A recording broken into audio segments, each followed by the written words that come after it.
Chief Minister of State, Independent Charge of Environment, Forest and Climate Change, Shri Prakash Javadekar, US Ambassador, His Excellency Mr. Richard Burma, State Minister of Industries, Maharashtra, Shri Subhash Rajaram Desai, Member of Parliament, Shri Sivaji Adal Rao Patil, our esteemed dignitaries, Excellencies, customers, suppliers and friends from our media. This is indeed an auspicious occasion as we inaugurate GE's first state-of-its-art, first multimodal manufacturing facility in Pune, India. It is a great privilege for all of us at GE to present this world-class manufacturing facility to reaffirm GE's long-term commitment to India. May I now request to open a quick showcase of GE India video. Can you have the video, please?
May I now request John Rice, Vice Chairman GE, to give his welcome note. John, please.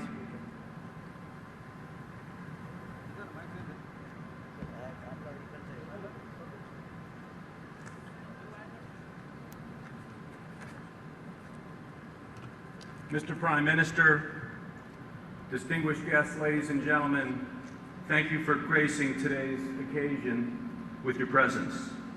Today is another proud milestone for GE in India, a journey that we started in this great country 110 years ago. In June of 2012, I stood right here and participated in a groundbreaking ceremony to signify the beginning of this ambitious project. Building our first multimodal manufacturing facility that combined from inception the manufacturing requirements of 4 different GE businesses. We talked about a facility that would rival the world's best, one that would have the capability to grow and expand, attract talented people, and contribute in a meaningful way to Pune, the state of Maharashtra, and the country of India. Today, we see that vision has become a reality, and it comes at a time when the spotlight is on manufacturing and the government's Make in India campaign. Hard work by many over the last 32 months has created a world-class facility that makes us all proud. It includes the latest technology in automation, data analytics, and manufacturing techniques such as 3D printing. It's also a key part of our global innovation framework with design and manufacturing practices that are integrated into our global research and engineering effort.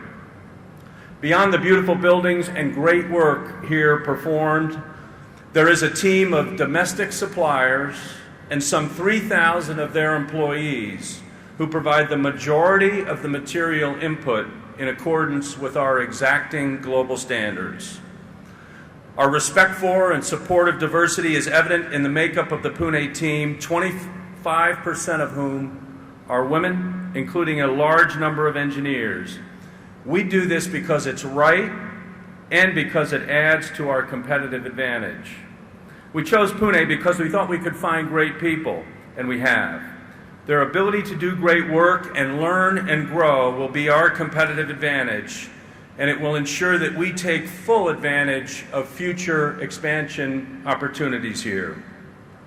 This high-quality team and the work that they do has led us to decide that it's time for Phase 2, and I'm pleased to say today that we'll be investing in additional capacity to support our aviation, rail, and diesel engine requirements.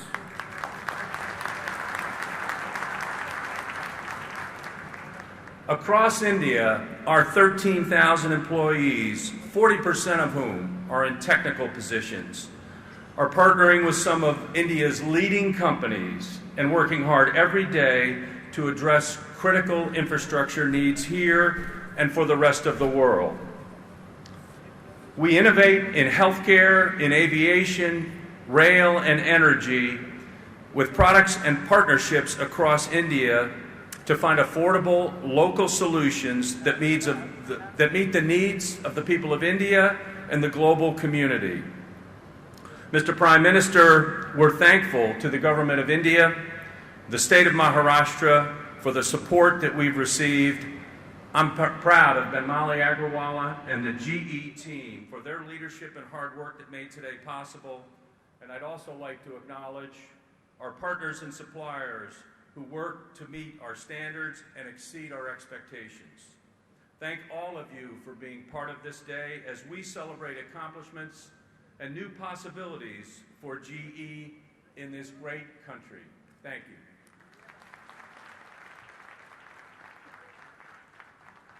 Thank you, John, for your great support and encouraging words. May I now request the Chief Minister of Maharashtra, Shri Devendra Fadnavis ji, to share his thoughts with us.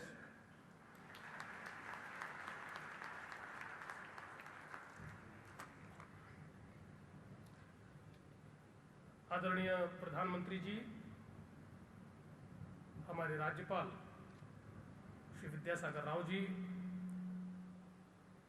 Shri Prakash Javadekar ji, Shri Subhash Desai ji, G के vice chairman Shri John Rice, his excellency ambassador Shri Richard Verma ji, Shri Banmali Agrawal ji, हमारे member of parliament Shri Adhalrao Patil ji, यहाँ उपस्थित सभी महानुभाव मित्रों, at the very outset, I would like to thank Mr. John Rice because I met him at Davos and Honorable Prime Minister had nominated me to participate in the World Economic Forum. While interacting with Mr. Rice, I requested him to have more investment in Maharashtra. I told him that our Honorable Prime Minister has announced Make in India, and we are trying to fulfill that dream through Make in Maharashtra. So I requested him that he should also think of having more investment and more manufacturing facilities in Maharashtra. And that time he promised me that he would think in that direction. And thank you, Mr. Rice. Today you have announced the phase 2 of GE manufacturing at this very stage, in this very stage. So I'm really thankful. मैं ऐसा मानता हूं कि ये GE का जो multi modal manufacturing facility यहाँ पर तैयार हुई है, ये अपने आप में एक बहुत नए तरीके की फैसिलिटी है, जिसमें अलग अलग बिजनेसेस जो GE के हैं, अलग अलग मैन्युफैक्चरिंग फैसिलिटीज जो है, उसके लिए पार्ट्स एक ही जगह तैयार हो रहे हैं। 4 अलग अलग जो बिजनेसेस है, रेल है, एविएशन है, वाटर इश्यूज है, सारी चीज़ों का काम यहाँ एक साथ होगा। And it is rightly said that this is shared centre of excellence. मुझे ऐसा लगता है कि एक बहुत ही नया और नायाब कॉन्सेप्ट यहाँ पर GE के माध्यम से आया है, और इसलिए मैं GE का बहुत बहुत अभिनंदन करना चाहता हूँ। आदरणीय प्रधानमंत्री जी को मैं केवल इतना ही यहाँ पर कहना चाहता हूँ कि आपने मेक इन इंडिया का नारा दिया, और उसके चलते आपने ये कहा कि ईज इन डूइंग बिजनेस होना चाहिए। और सर, हमने वही प्रयास शुरू किया है। हमने परमिशन की रेजिम को नीचे लाने की कोशिश की है, और लगातार हम परमिशंस घटा रहे हैं। लोगों को तुरंत राहत मिले, तुरंत लोगों को सारी परमिशंस मिले, ये हमारा प्रयास चल रहा है। यहाँ पर मैं आपको केवल कहना चाहता हूँ कि सीएट कंपनी जो एक नागपुर में फैसिलिटी लगाना चाहती थी, वो हमसे मिलने के लिए आई, और हमारे अधिकारियों ने उसी दिन सीएट को लेटर ऑफ इंटेंट दिया, उनको ज़मीन दी, और ठीक 1 महीने में 1600 करोड़ के उनके काम का भूमि पूजन करने के लिए हमारे उद्योग मंत्री देसाई जी और मैं वहाँ पर गए। सर, शिंडलर्स ने यहाँ पर एक बहुत बड़ी फैसिलिटी लगाई, जिस फैसिलिटी को 1 साल से उनका काम पूरा हुआ था, लेकिन कुछ रेगुलेशंस के कारण वो उसको शुरू नहीं कर पा रहे थे। लगातार उनका प्रयास चल रहा था। हमने तुरंत उसमें सर स्ट्रक्चरल चेंजेस किए। जो रिवर रेगुलेटरी अथॉरिटी का एक हमने रेगुलेशन लाया था, उस रेगुलेशन को हमने हटाया, और उसकी जगह हमने नेशनल रेगुलेशन जो है उसको इम्प्लीमेंट करना शुरू कर दिया। तो 1 साल से जो फैसिलिटी उनकी बंद थी, वो तुरंत शुरू हुई, और उनको डावोस में ही मैंने वहाँ पर उस पत्रक उनको सुपुर्द किया, और उनकी फैसिलिटी शुरू हुई। उसी प्रकार से सर, कॉग्निजेंट जो एक बड़ा निवेशक है, उनको भी हमने तुरंत सर वहाँ पर हमने लेटर इशू किया, और उन्होंने 20,000 जॉब्स नए तैयार करने की घोषणा की। तो मैं ऐसा मानता हूँ सर कि मेक इन महाराष्ट्र ये एक ऐसा सपना है कि आप देश को सर 8% ग्रोथ पर ले जाना चाहते हैं, और मैं ऐसा मानता हूँ कि महाराष्ट्र जब 10% से ज़्यादा विकसित होगा, तभी सर देश 8% की ओर जाएगा। और इसलिए आपके इस बड़े सपने में एक छोटा सा रोल करने का प्रयास हम लोग कर रहे हैं। और मुझे विश्वास है कि जो वातावरण आपने तैयार किया, मैंने डावोस में सर देखा, वर्ल्ड इकोनॉमिक फोरम में, वहाँ पर सारे लोग केवल भारत की बात कर रहे थे, सारे लोग भारत में निवेश की बात कर रहे थे। तो माहौल बदला है, और इस बदले हुए माहौल में अगर एक सही इकोसिस्टम हम तैयार करेंगे, तो मैं ऐसा मानता हूँ कि बहुत बड़े पैमाने पर ये निवेश आएगा। मैं आपको आश्वस्त करना चाहता हूँ सर कि महाराष्ट्र सबसे ज़्यादा निवेश लाकर और मेक इन इंडिया का सपना निश्चित रूप से पूरा करेगा। मैं फिर एक बार जी के इस मल्टी मॉडल मैन्युफैक्चरिंग फैसिलिटी के लिए मैं जी को बहुत बहुत धन्यवाद देता हूं और अपने शब्दों को विराम देता हूं। धन्यवाद।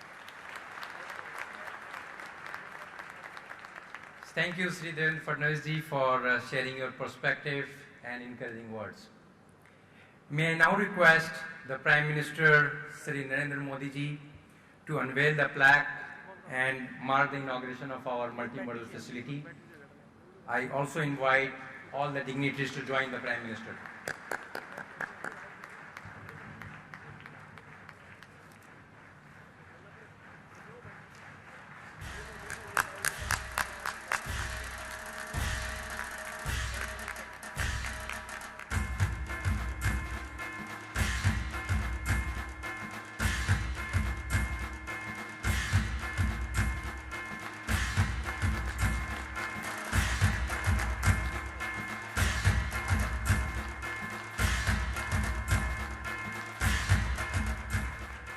We are indeed honored to have the august presence of our Prime Minister, Sri Narendra Modi ji, and we are eagerly waiting to hear his thoughts. May I now request the Prime Minister, Sri Narendra Modi ji, to please address us.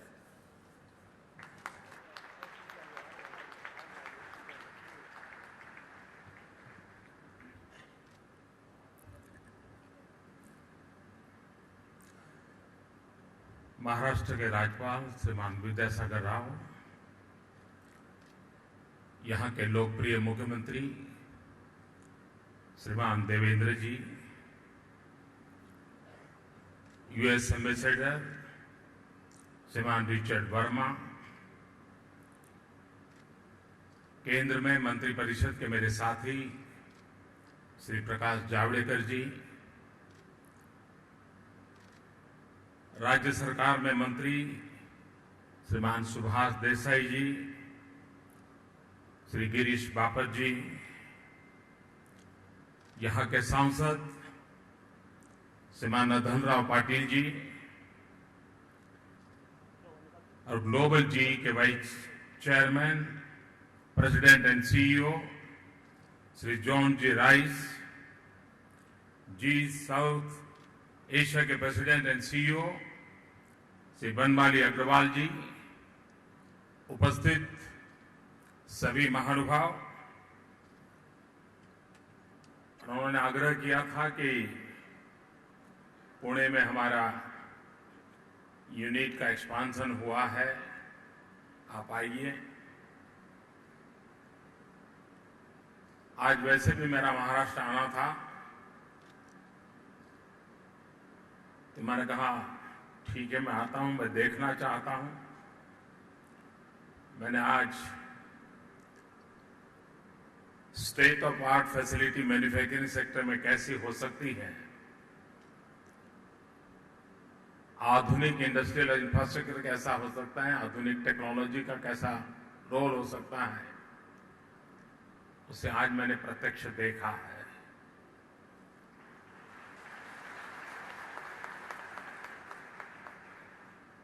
मैं जी को बहुत बहुत बधाई देता हूं कि उन्होंने America के बाद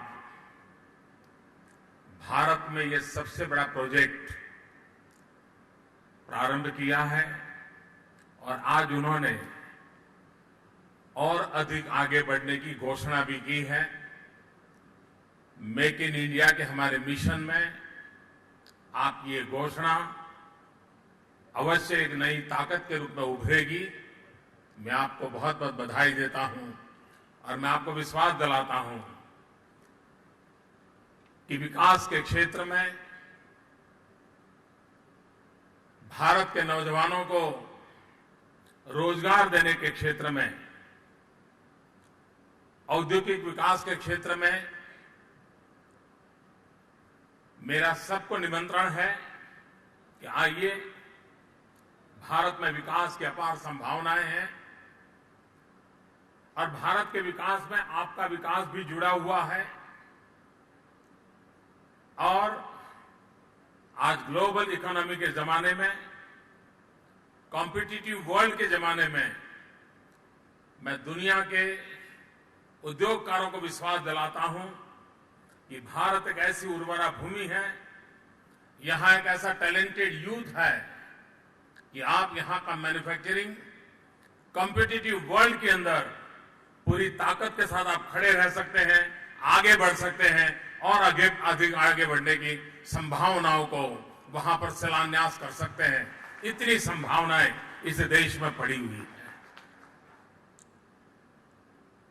पिछले दिनों पूरे विश्व में भारत की तेज गति से हो रहे आर्थिक विकास की चर्चा हुई है। हम लंबे अरसे से सुनते थे कि 21वीं सदी एशिया की सदी, लेकिन बाद में सुई हिंदुस्तान तक पहुंचती नहीं थी, कहीं न कहीं इधर उधर अटक जाती थी। लेकिन पिछले कुछ महीनों में एक के बाद एक जो निर्णय हुए हैं, जो इनिशिएटिव लिए गए हैं, जिस क्लैरिटी के साथ, विजन के साथ हम आगे बढ़ रहे हैं, आज दुनिया जो 21वीं सदी, एशिया की सदी सोच रहा है, अब उनकी सुई हिंदुस्तान की तरफ मोड़ चुकी है। और मुझे विश्वास है 21वीं सदी एशिया की सदी हो, उसमें भारत की अहम भूमिका होगी, ये मैं साफ देख रहा हूं। मैन्युफैक्चरिंग सेक्टर में हम और अधिक आगे बढ़ना चाहते हैं।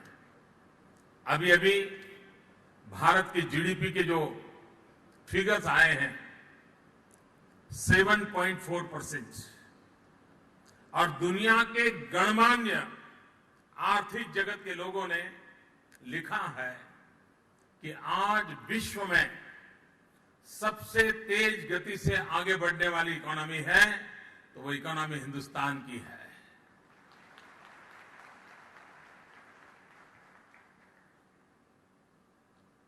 इसको हमें और आगे बढ़ाना है, इसको हमें सस्टेन करना है, और उसको करने के लिए हम तीनों क्षेत्रों पे बल दे रहे हैं: manufacturing, agriculture and service sector.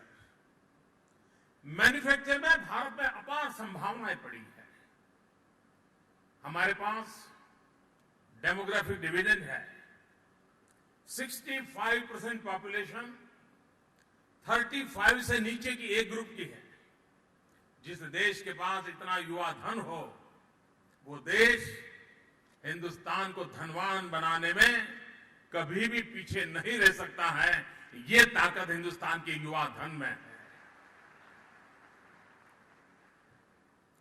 और मैं ये देख रहा हूं, अगर विश्व के धन को भारत में आकर्षित करना है तो भारत का युवा धन एक बहुत बड़ी मैग्नेटिक पावर को लेकर के बैठा हुआ है।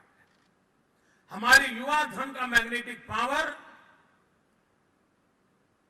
विश्व के धन को भारत में खींचने के लिए पूरा सामर्थ्यवान है। और इसलिए विकास के केंद्र बिंदु में हमने हमारे देश के युवा को रखा है। जॉब क्रिएशन हो, जॉब क्रिएशन के लिए ह्यूमन रिसोर्स डेवलपमेंट हो, ह्यूमन रिसोर्स डेवलपमेंट में स्किल डेवलपमेंट पे बल दिया जाए, और स्किल डेवलपमेंट के लिए एक अलग सरकार में मंत्रालय बनाया पहली बार, जो पूरी तरह भारत की युवा शक्ति के स्किल डेवलपमेंट पर बल देगा। और मैं मानता हूं भारत का स्किल मैन पावर पूरे विश्व को आकर्षित करने की भी एक बहुत बड़ी ताकत रख सकता है। हमारे पास टैलेंट है,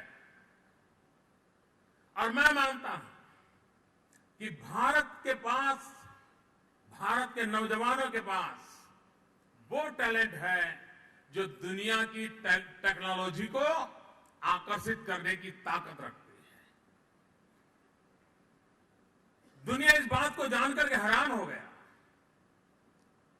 एक हॉलीवुड की फिल्म बनाने में जितना खर्चा लगता है, उससे कम खर्चे में हिंदुस्तान के युवा टैलेंट ने मार्स ऑर्बिट पर हमारा मंगलयान भेजा।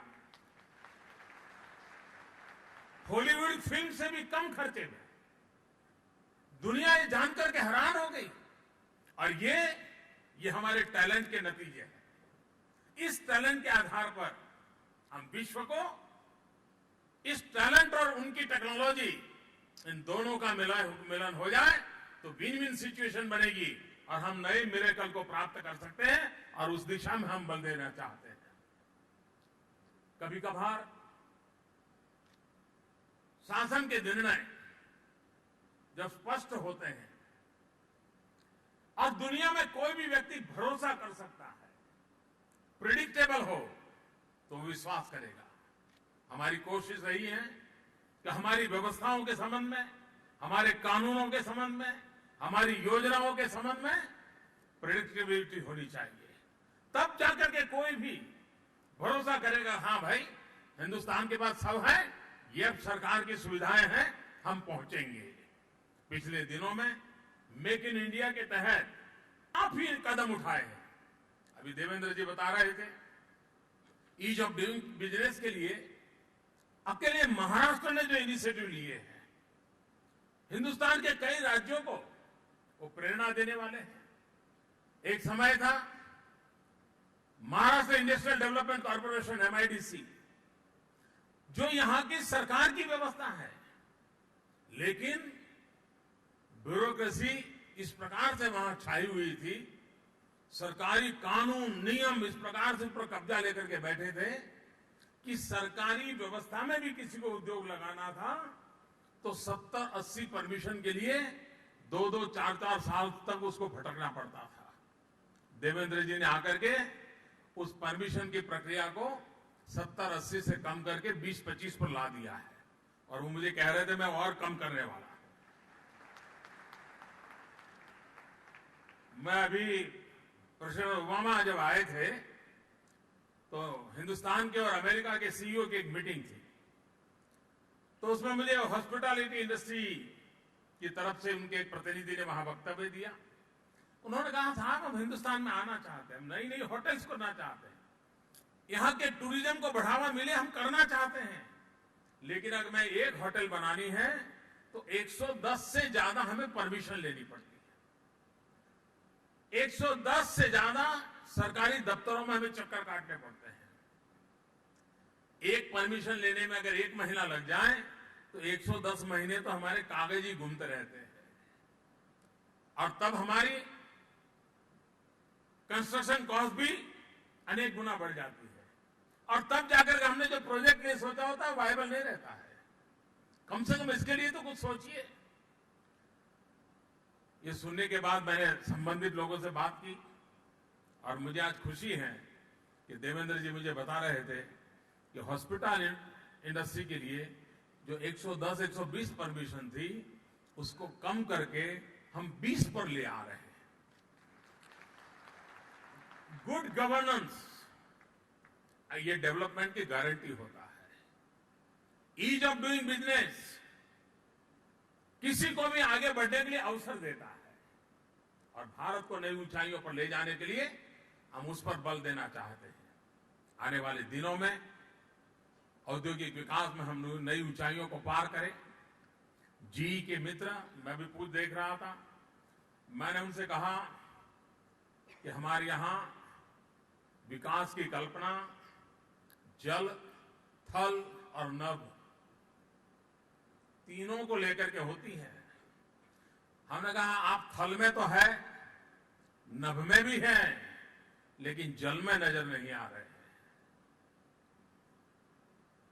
भारत में शिप बिल्डिंग इंडस्ट्री की बहुत बड़ी संभावनाएं पड़ी है। इतना बड़ा समुद्री तट है, स्टील मैन्युफैक्चरिंग होता है, विपुल मात्रा में स्किल मैन पावर है।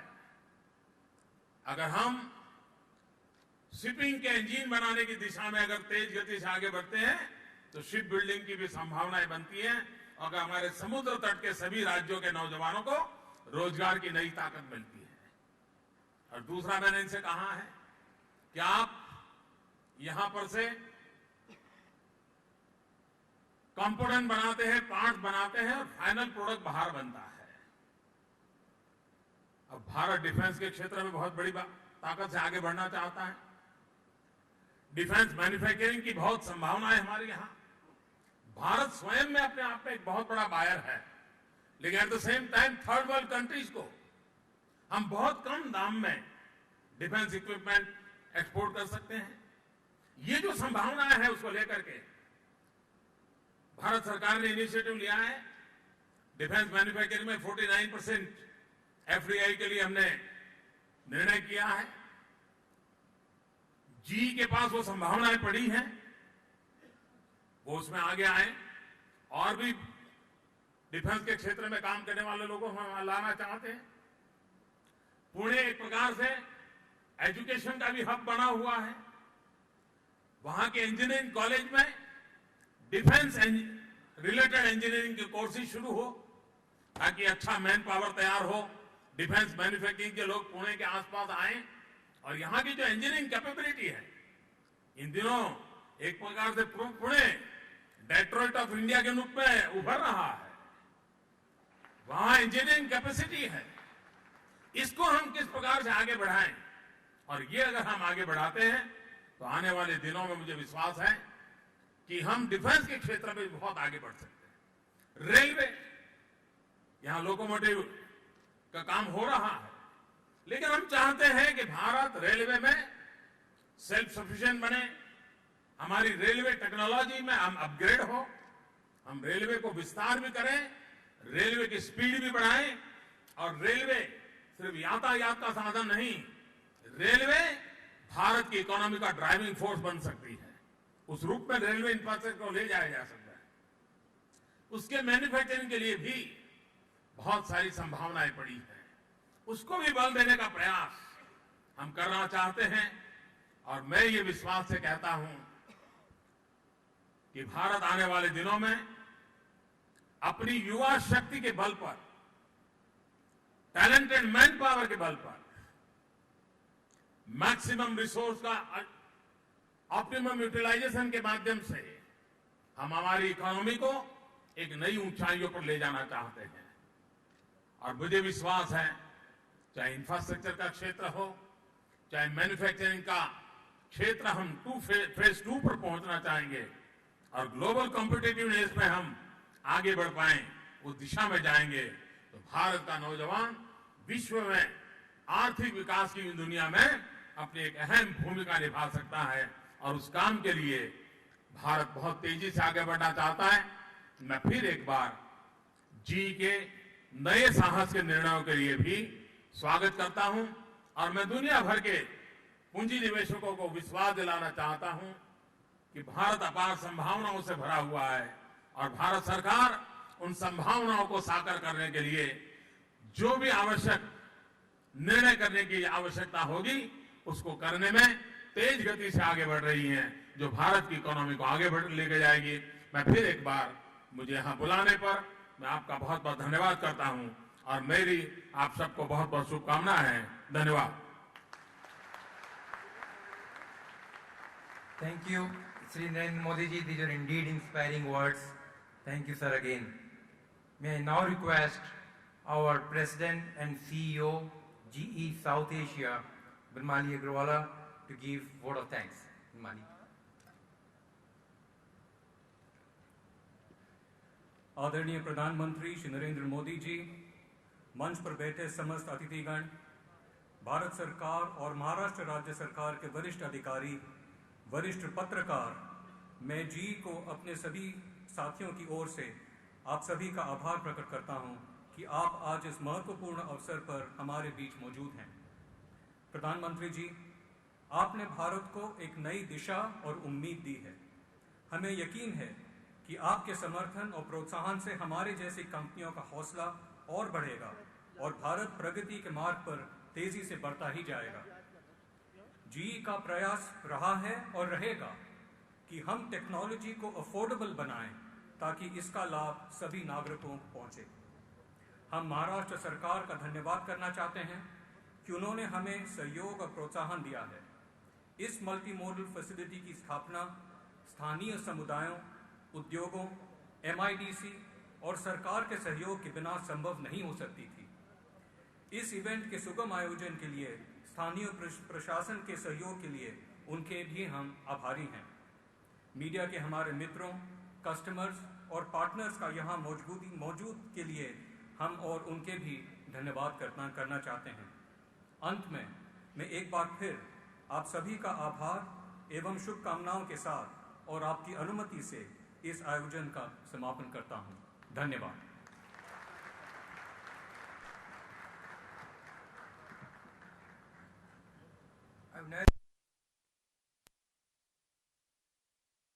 Launch area. Thank you.